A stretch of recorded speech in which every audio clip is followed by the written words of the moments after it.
जय श्री राधे। आज हम जानेंगे श्राद्ध किसे कहते हैं। श्राद्ध या पितृपक्ष कब से कब तक होता है। सनातन धर्म में श्राद्ध का क्या महत्व है। क्यों करना चाहिए पितरों का श्राद्ध तथा श्राद्ध करने की विधि और सामग्री क्या है। इन सब बातों को हम इसमें विस्तार पूर्वक जानेंगे। उससे पूर्व आपसे निवेदन है कि आप हमारे चैनल पर अगर पहली बार आए हैं तो नीचे सब्सक्राइब का बटन दबा दीजिए और साथ में जो बेल आइकॉन है उसको प्रेस कर दीजिए ताकि हमारे आने वाले वीडियो आपको मिलते रहें। और इस वीडियो को पूरा अंत तक देखें तभी आप समझ पाएंगे। तो सबसे पहले आइए हम पितृदेवताओं से प्रार्थना करते हैं, उनको नमन करते हैं इस मंत्र के साथ में। ये मंत्र पितृदेवताओं को प्रार्थना करने का मंत्र है जो कि हमें नित्य प्रति भी करना चाहिए। तो आइए। ओम देवताभ्यः पितृभ्यश्च महायोगिभ्य एव च नमः स्वधाये स्वाहाये नित्यमेव नमो नमः। आइए जानते हैं श्राद्ध पितृपक्ष कब से कब तक होता है। मित्रों, सबसे पहले सनातन धर्म में श्राद्ध के दिनों का बड़ा महत्व होता है और बड़ा महत्व है। पितृपक्ष में पितरों की मुक्ति और उन्हें ऊर्जा देने के लिए श्राद्ध कर्म किए जाते हैं।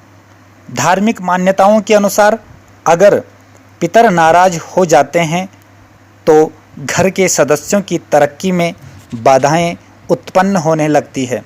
ज्योतिष के अनुसार कुंडली में पितृदोष काफ़ी महत्व रखता है, इसलिए पितरों को मनाने और उनका आशीर्वाद प्राप्त करने के लिए श्राद्ध कर्म किए जाते हैं। पितृपक्ष प्रत्येक वर्ष आश्विन मास के कृष्ण पक्ष में पड़ता है। इसका आरंभ पूर्णिमा तिथि से होता है और इसकी समाप्ति अमावस्या पर होती है। इस बार पितृपक्ष जो है 2020 में 2 सितंबर से शुरू होकर और 17 सितंबर 2020 तक रहेंगे।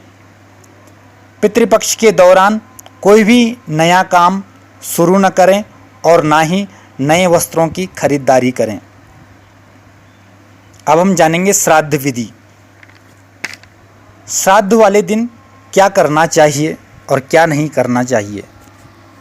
श्राद्ध वाले दिन सुबह उठकर स्नान करके श्वेत नवीन वस्त्र धारण कर पितृ स्थान को गाय के गोबर से लीपकर व गंगा जल से पवित्र कर लें। पितृतर्पण हेतु कांस्य पात्र, गोदुग्ध, गंगाजल, कुसा, तिल, जौ, श्वेत चंदन, श्वेत पुष्प, अक्षत, धूप, दीप इत्यादि सामग्री एकत्रित करें। घर की महिलाएं शुद्ध होकर पितरों के लिए भोजन बनाने की तैयारी करें। इसके बाद ब्राह्मण देव को घर पर बुलाकर या पितृतीर्थ में पितरों की पूजा और तर्पण का कार्य संपन्न कराएं। पितरों के समक्ष अग्नि में गाय का दूध, दही, घी और खीर अर्पित करें। उसके बाद पितरों के लिए बनाए गए भोजन से 5 ग्रास निकालें, जिसे पंचबलि कहते हैं। पंचबलि 5 जीवों को दिया जाता है, जिसको आप विस्तार पूर्वक जानने के लिए क्या है 5 बलि, किन किन को दिया जाता है, उसकी विधि क्या है, उन 5 बलियों को देने का मंत्र क्या है, किस दिशा में होकर दिया जाता है, इसका भी मैंने एक वीडियो बनाया है जिसको आप डिस्क्रिप्शन में जाकर के लिंक पर क्लिक करके देख सकते हैं। पंचबली कौन कौन सी है, उनका मंत्र क्या है, उसके बारे में मैंने उस वीडियो में बताया है। तो आप डिस्क्रिप्शन में जाकर के उस वीडियो को लिंक पर देख सकते हैं।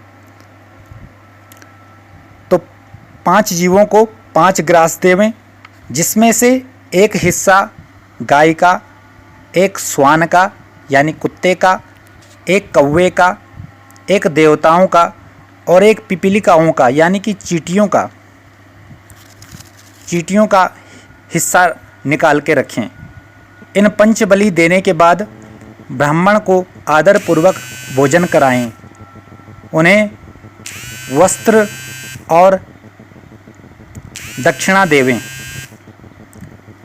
ब्राह्मण में आपका दामाद या भांजा भी हो सकता है। यदि कोई व्यक्ति किसी कारणों से बड़ा श्राद्ध नहीं कर सकता तो उसे पूर्ण श्रद्धा के साथ अपने सामर्थ्य अनुसार उपलब्ध आमान्न, वस्त्र, सब्जी, फल और दक्षिणा किसी ब्राह्मण को आदर भाव से देनी चाहिए। श्राद्ध किसे कहते हैं? श्राद्ध का मतलब क्या है?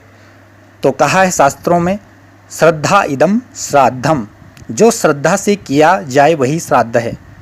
अर्थात पितरों के निमित्त उनकी आत्मा की तृप्ति के लिए श्रद्धापूर्वक जो अर्पित किया जाए वह श्राद्ध है। जन्मदाता माता पिता को मृत्यु के उपरांत लोग विस्मृत न कर दें, इसलिए उनका आदर करने का विशेष विधान बताया गया है। भाद्रपद पूर्णिमा से आश्विन कृष्ण पक्ष अमावस्या तक के 16 दिनों को पितृपक्ष कहते हैं, जिसमें हम अपने पूर्वजों को श्रद्धा भाव से या दान, आमान्न, तर्पण, वस्त्र, भोजन आदि से संतुष्ट कर उनका आशीर्वाद प्राप्त करते हैं। आश्विन कृष्ण प्रतिपदा से लेकर अमावस्या तक ब्रह्मांड की ऊर्जा तथा उस ऊर्जा के साथ पितृप्राण पृथ्वी पर व्याप्त रहता है। धार्मिक ग्रंथों में मृत्यु के बाद आत्मा की स्थिति का बड़ा सुंदर वैज्ञानिक विवेचन भी मिलता है। तो इस तरह से श्राद्ध का महत्व है, ये श्राद्ध की विधि है, ये हमने जाना। अब जानते हैं 2020 में पितृपक्ष कब से कब तक है, कौन सा श्राद्ध किस दिन होगा, तो इसका हम विस्तार से देखें। तो 2 सितंबर से प्रारंभ हो रहे हैं श्राद्ध। 2 सितंबर को पूर्णिमा का श्राद्ध होगा, पूर्णिमा का श्राद्ध महालयारंभ। 3 सितंबर को प्रतिपदा श्राद्ध, 4 सितंबर को द्वितीया श्राद्ध, 5 सितंबर को तृतीया श्राद्ध, 6 सितंबर को चतुर्थी श्राद्ध, 7 सितंबर को पंचमी श्राद्ध, 8 सितंबर को षष्ठी श्राद्ध, 9 सितंबर को सप्तमी श्राद्ध, 10 सितंबर को अष्टमी श्राद्ध, 11 सितंबर को नवमी श्राद्ध, 12 सितंबर को दसवीं श्राद्ध, 13 सितंबर को एकादशी श्राद्ध, 14 सितंबर को द्वादशी तिथि को सन्यासी यति वैष्णवानाम श्राद्ध, सन्यासियों का यति वैष्णवों का श्राद्ध द्वादशी तिथि को यानी कि 14 सितंबर को, 15 सितंबर को त्रयोदशी श्राद्ध, 16 सितंबर को चतुर्दशी श्राद्ध और 17 सितंबर को सर्वपैत्री अमावस्या पितृविसर्जन। 17 सितंबर को अमावस्या का श्राद्ध। और जो पितर जिनका हमें स्मरण नहीं है, ध्यान नहीं है कि कौन सी तिथि है, तो उन सब का श्राद्ध हम अमावस्या तिथि को कर सकते हैं। यदि हमें किसी की तिथि मालूम नहीं है, भूल गए हों, तो उन सब का श्राद्ध हम अमावस्या तिथि के दिन कर सकते हैं। तो मित्रों, ये थी श्राद्ध पक्ष पितृपक्ष के बारे में थोड़ी सी एक संक्षेप में जानकारी। वैसे तो विस्तार पूर्वक बहुत बड़ा लंबा इसका विधान है, महिमा है, तो लेकिन मैंने संक्षेप में आपको बताया। तो यदि आपको अच्छा लगा हो हमारी जानकारी, तो अपने सभी मित्रों के साथ में इसको शेयर करें ताकि सबको इसका लाभ मिल सके।